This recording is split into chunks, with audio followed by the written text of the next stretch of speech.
Greetings, everyone. Welcome back to another episode of WTF Walk the Floors. I'm Stephanie Ledger with First Rate Hospitality, and I'm joined with my co-host, Michelle Klein of Klein Hospitality. How are you today, Michelle? I'm doing great, Stephanie. Thank you. Thank you, everyone, for being on the other side. We have two very special guests today. Yes. We're doing a Father's Day special episode, and we're joined with Tony Tricase and Eduardo Duran. Thank you both so much for being on the show. Today's all about the dads in the hospitality industry, and what are some of those challenges that you are faced that we don't talk about. We talk about the moms a lot, but we have the dads kind of out of the spotlight, and we want to bring you guys into the spotlight and learn a little bit of some of the best practices and those things that you did to get you to where you are today, while being a dad at the same time. So Tony, we'll start with you. Tell us a bit about yourself, your background, and then obviously what makes you a dad. Having a child makes me a dad, obviously. But pleasure to be here. My name's Tony Tricase. I've been in the gaming / hospitality industry since graduating college back in the late 80s. So been doing this for a while, mostly in operations and marketing. I became a father in 1998, and I have one son, one child, and I kind of a unique situation. I became a single parent when my son was 6 months old, and it was all the while my career was moving along at a pretty rapid pace. I started out in a management training program right out of college, but then that was right before the proliferation of gaming. So when I started in the casino industry, it was just Nevada and New Jersey as far as markets where gaming was allowed in the U.S. And the proliferation of gaming started, I think it was 94. So I in order to advance my career and engross myself in what I was doing, I opened up a lot of river boats, and which was what was happening at the beginning of the proliferation. But nonetheless, in '98, like I said, I became a father, and right before I got full custody of my son, I had taken a job in Las Vegas, which was a pretty big promotion for me. I went from being a marketing manager in Laughlin, actually, and outside of Las Vegas, to a job in Las Vegas with company Harrah's, who I'd been with for ended up doing almost 20 years with them. But back in 90, 98, 99, I took a job as a director of customer relations for Harrah's on the Strip. At the time, Harrah's only had two properties in Vegas. It was Harrah's Las Vegas and the Rio. And I was very fortunate, and I don't know how much you want me to get into this right now, or I'm not sure. But as far as, when I took this job in Las Vegas from it was a mentor of mine that was the GM of Harrah's Las Vegas. I accepted the job, was planning on coming, and kind of out of the blue, I got full custody of my son. And at the time, I had worked for this guy before, and I wasn't sure if I was going to be able to work the way that he was accustomed to me working, because not only was I, I was a single parent, instantly a single parent with full custody in a market where I had no family in Las Vegas. So, I reached out to him and said, hey, he was familiar enough with me through our working relationship for the years that he knew about, my son. He just didn't know that I had full custody of him. And when I told him about that, I said, I'm not sure, you're going to get from me what you're thinking you're going to get. But I'm committed to, making this child, grow up well. And it was very reassuring. And it was a very pivotal point, I think, in my career and in management. But this leader had told me that he thought it was fantastic that I got custody of my son. And he said, you're going to come to Vegas. And he's like, you're going to do a great job. And you can do this is, by the way, this is long before COVID and people were working remotely. But he said, you're going to work from home and the property. And I know you're going to do a great job and you'll be a great parent. So that was very reassuring to me, moving into a new role and not having too much anxiety about, because I had anxiety at that point. But at any rate, that allowed me to do a fairly senior leadership role at Harrah's Las Vegas, back in 98, 99. And it just it enabled me, at least from my direct supervisor standpoint, to have the confidence that I was able, I was going to get the job done no matter where I did it from. And like I said, at that point, at least in the hospitality industry, remote work was not a thing. No one was, like I would tell people what I'm doing. Like, really? At any rate, they, at the time, Harrah's facilities guys came to my house and made sure I was wired correctly and all the things that were kind of IT centric, and I set me up really nice. So it was it allowed me to, at least in the beginning, with having an infant, like I said, my son was 6 months old when I got full custody of him. It enabled me to at least have the security that my employer cared enough about me to help me through what I had going on in my personal life, and know that they were going to get value out of me as well. So I mean that was pivotal for me. And but as far as becoming learning how to be a good parent and doing the best that I could, that the freedom that I had, knowing that I didn't need to be in the office 60 hours a week to do the things that I do, enabled me to, I think I brought my mom out from the East Coast for a month to help me set up, childcare and things like that, just to help me get settled in, because I literally just taken a new job and a baby at the same time. So, so I mean, that was 26 years ago. My son turned 26 in March, just recently, and he's developed into a fine young man and still lives in Las Vegas. So I get to see him at least once a week, and life is good. So that's kind of That's such a beautiful story, Tony. I love it. And I love the fact that your employer, bringing to light the importance of the employer providing you with that flexibility so that you could continue to perform at the level that they were expecting. That's just beautiful. Eduardo, what about you? Tell us a little bit about you. I know you've been on our show before, but let's share with the audience who you are, what you do, and what makes you a dad.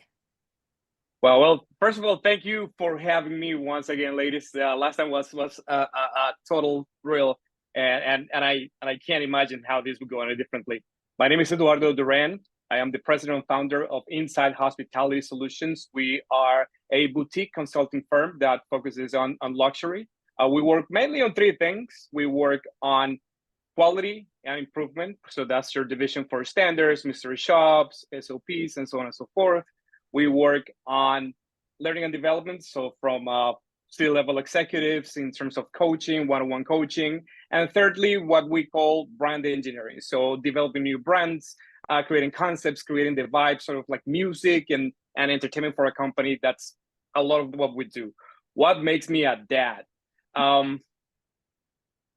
Well, a father, as I was very, very, very clearly told by my mom, who's a single mom, who was my dad. A father is anyone that, contributes to the 50% of the DNA of a human being. A dad is someone that's there, that's present, regardless of how tired he is at the end of the day, when the kids want to throw a dance party when you walk through the door, and I'm like, Tony, I'm still trying to figure this out. I'm going to take some notes from you, Tony, definitely. But I have three kids, actually. I have a 20-year-old who is from a previous relationship. And when I had him, we're not together. Mom and I are not together anymore. But when I had him, I really wasn't present all the time. I was more thinking, how do I provide for this child, right? I was 18 years old at the time, and I was being shipped out of the country to Afghanistan. I was like, I'm living now, and what do I do now? I ended up staying with the Marine Corps for 4 years.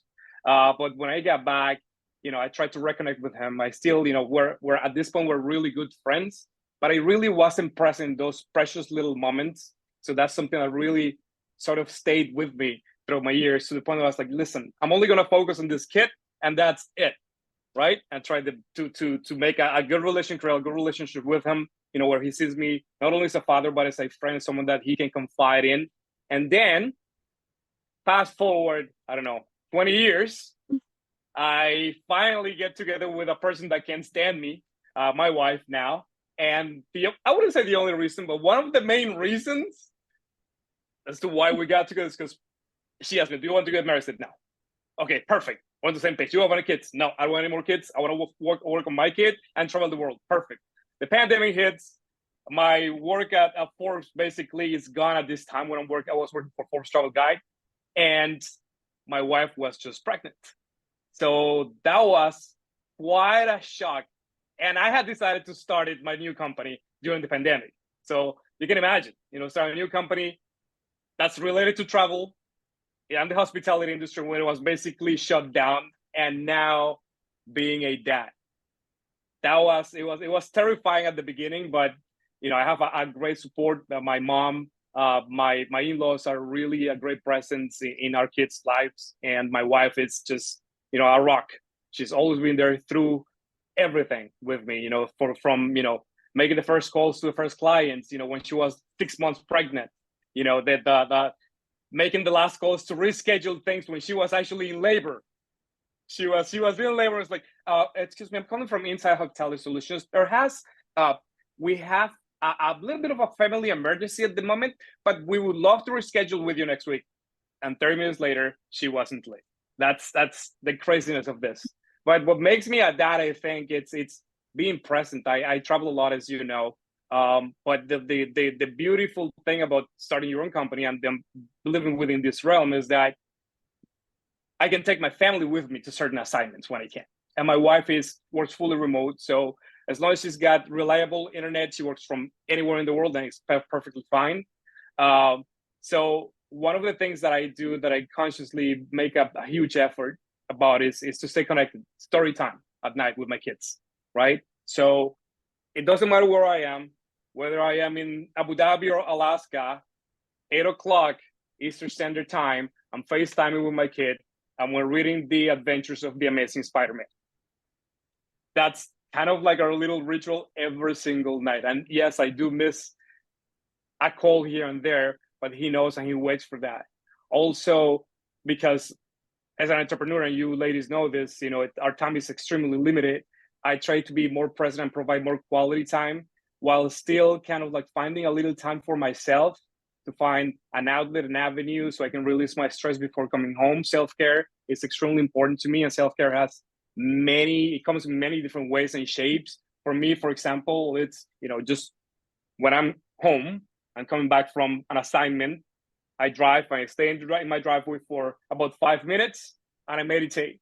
And I try to get rid of all of that intense energy that I bring right after being, I don't know, in a conference, speaking to in front of 100 or 1,000 people, and just calm down, slow down. So when I walk through that door, I'm daddy. And everything else becomes secondary. And it's been interesting because I thought that I was driven. I thought that I was ambitious before, but the minute that my kids came into this world, it just intensified to the tenfold. But now it's more about how do I ensure that, yes, I do work enough so I can provide a life where my wife and my kids are happy and are comfortable, but trying not to sacrifice that very special time that you should spend with your kids, especially at this age, toddlers, basically. So moments that go, blink of an eye and they're gone.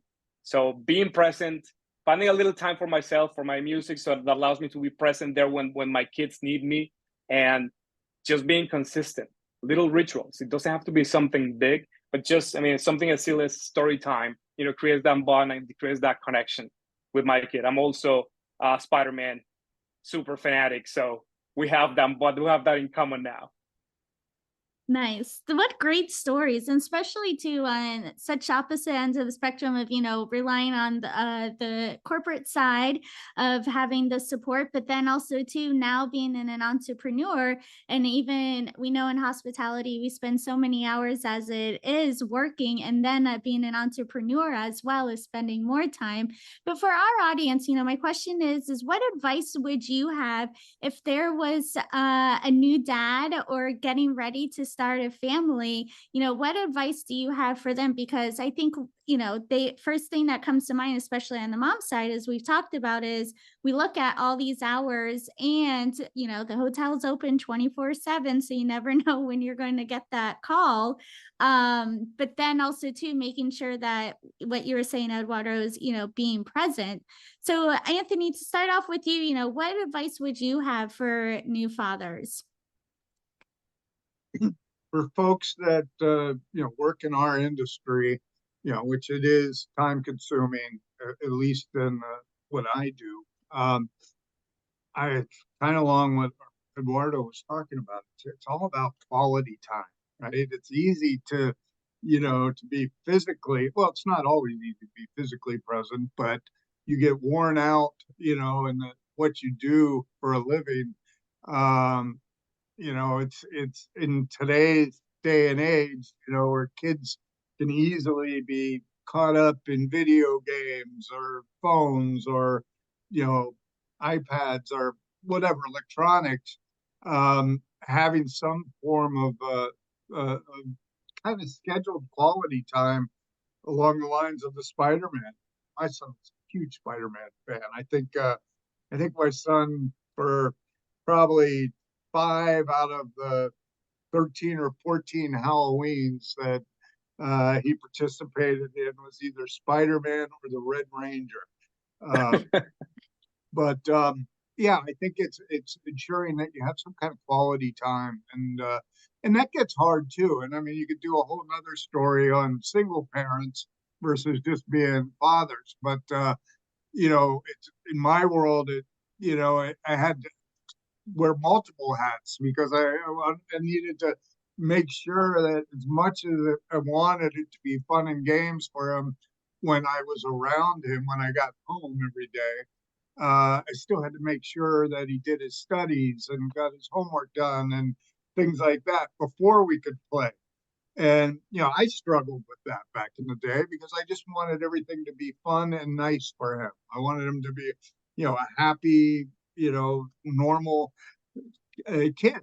And I often, because I did work so much and I had help, I hired help over the years. So but it was quality time when I wasn't working, and he was my number one priority.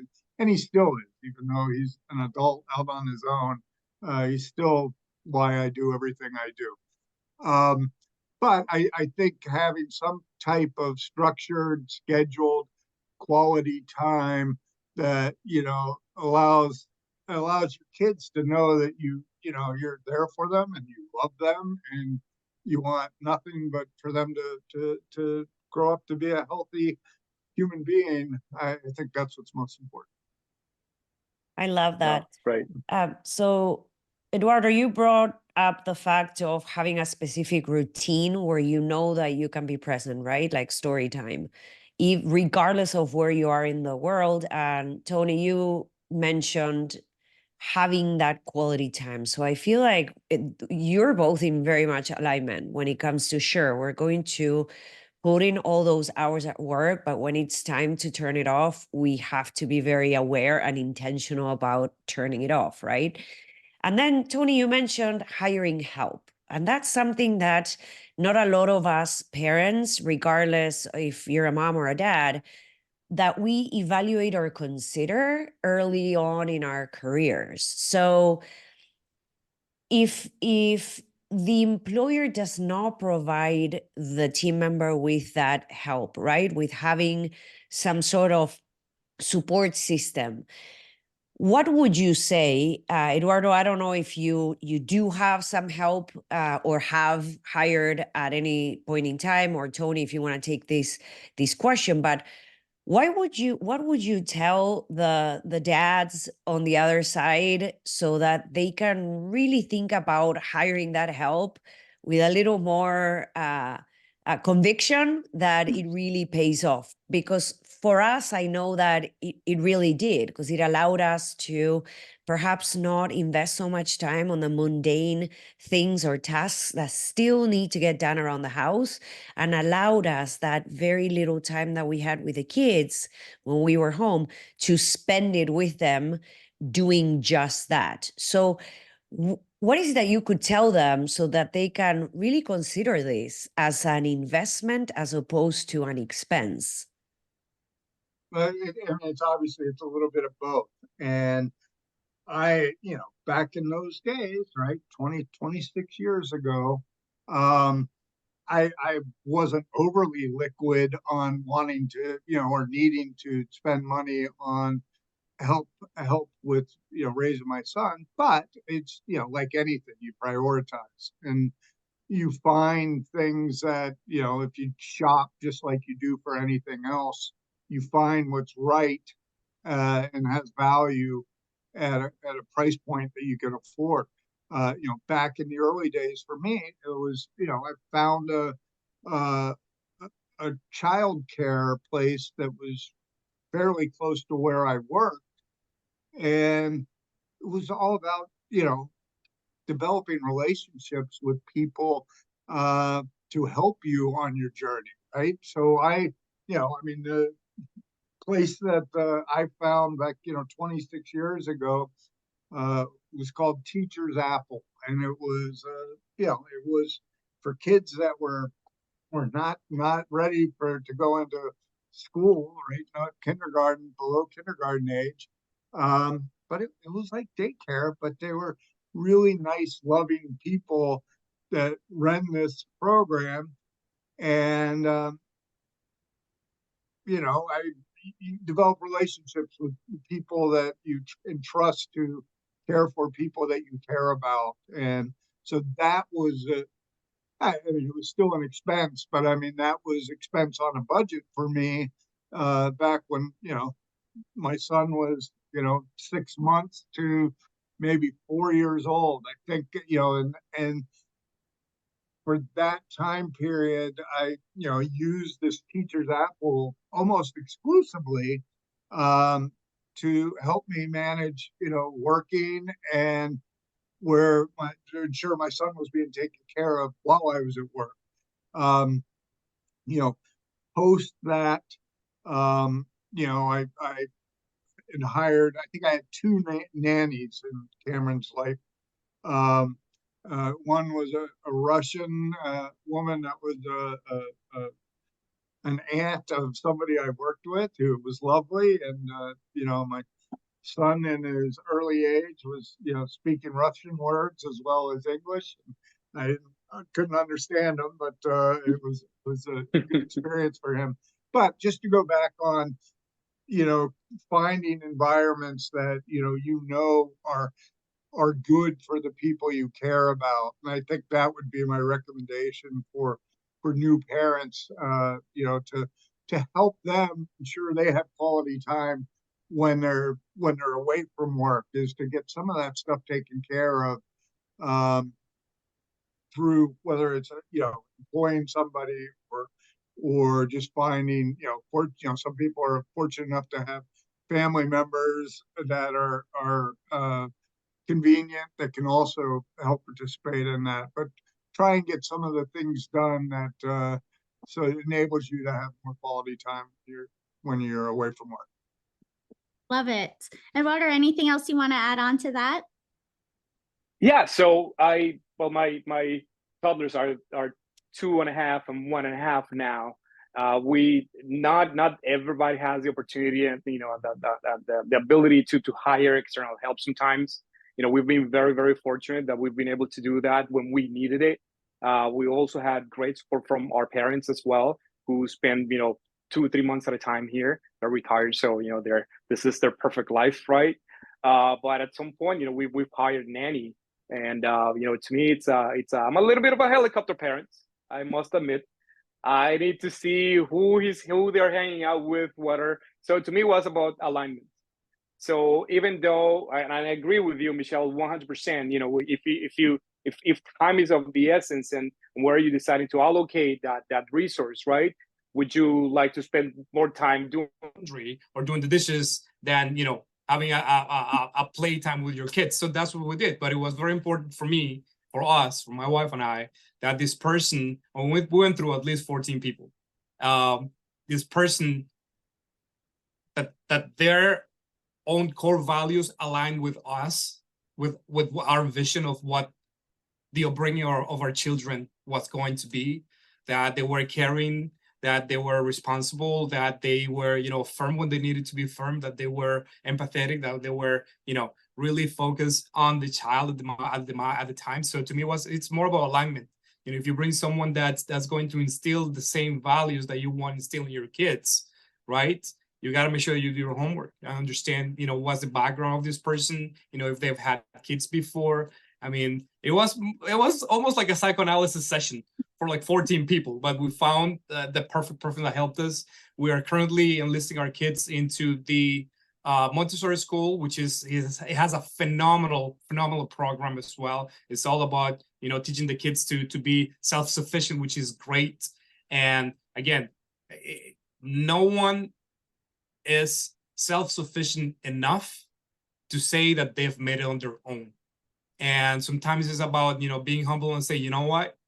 Yes, I can do it, but is it going to be the best for my kid and for my relationship with my family as a whole? So raising the hand and then crying out for help when you need to, it's no weakness. It's just a sign of, you're strong enough to see what's best for your kid beyond your own sort of ego. Absolutely. A way of recognizing, right, where the needs are. Eduardo, we'll start with you. WTF moment related to you being in this crazy industry, serving this crazy industry, and being a dad at the same time. What would that moment be? Oh my God, there are several, and there are some that I can't even say on air here, but my kids are amazing, but they are, my boy, Jaguar, is the reincarnation of Dennis the Menace. That's as best I can describe him, right? He will repeat absolutely everything. He catches on very quickly. He's very good with numbers and associating patterns and stuff like that. So, and when I travel with them, I'll give you one that's more PG. One of the many things that Jaguar has done on the road, my boy. We were, one of my inspectors was assigned an inspection on a property that we've been doing business with for over 2 or 3 years, one of our greatest partners, right? And that person, had a family emergency. I had very little time to cover. So, you know what? I'm sorry, Mr. General Manager, but yes, I'm not going to say I'm going to cancel this or postpone it. I can do it. However, I will need to bring my family with me. And they were gracious enough to actually accept that, and actually worked out pretty well. But long story short, Jaguar, he hears me talk all the time, right? And he's like, no, this is not 5-star, this is not 5-star, this is not, no, this is about 4-star. So now he's got that. So we go to this restaurant, it's a beautiful restaurant, picturesque, overlooking the Caribbean Sea, right? Postcard perfect picture. And he's looking at his orange juice and he doesn't like the pulp. So they serving orange juice with pulp and he goes and takes his little straw and just sips and I said, no 5-star. And I was, it was one of those moments that you say, oh my God, you wanted the ground to open up and swallow you whole, especially because, I mean, I'm supposed to be incognito. Thankfully, they didn't even make, they didn't catch up on that comment. But here's my kid basically outing me as an inspector and making me look really bad in front of a client because this orange juice is not 5-star. So Not 5-star. just like there No are many, 5-star many orange ones. juice. Yeah. Tony, what about you? What's your WTF moment being a dad in this industry? Or one of them? I'm not positive.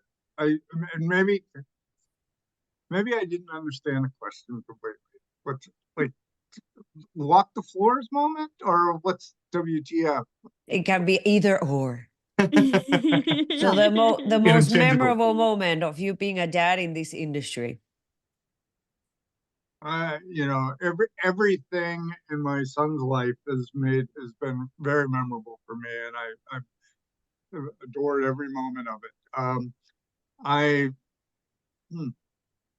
just been enabled, doing what I do and being able to, have him experience different things because of what I do has been really rewarding. He was able to meet lots of people, people that, ordinarily you wouldn't, my son, I think here's a good one. So my son's a big wrestling fan. I thought he'd grow out of it, but he didn't. But so the whole Hogan, that kind of wrestling thing. And I think it was his 12th birthday. I had met this guy, John Cena. I think he's an actor now too, but he was also a big wrestling guy. And he offered I told him it was, my son's birthday like the next day. And I met him at the Flamingo back then. I think it was around 2010 maybe. But nonetheless, I told him my son was a fan. He's like, no. He's like, is there a time when I can call him tomorrow to wish him a happy birthday? Which is just really nice of someone to offer that. And I was like, yeah, we're doing a dinner party or whatever at whatever time. And he called right on the time that he said, hey, when we talk to Cameron, I'm like, Cam, somebody wants to talk to you. Like it was this John Cena guy. But those type of experiences, a lot of kids don't get to do, unless they have a parent or whatever that works in the industry that we do that gets to meet people like that. So there's been a few of those, but that was a really good one. This is great. Thank you so much for showing. Happy Father's Day to both of you and also Thank to you. all of our listeners and viewers. In the beginning, we talk about Mother's Day, but also for the sacrifices that you make as well for your children. So thank you and have a great day, everyone. Thank you very much. Thank you for being here. Take care.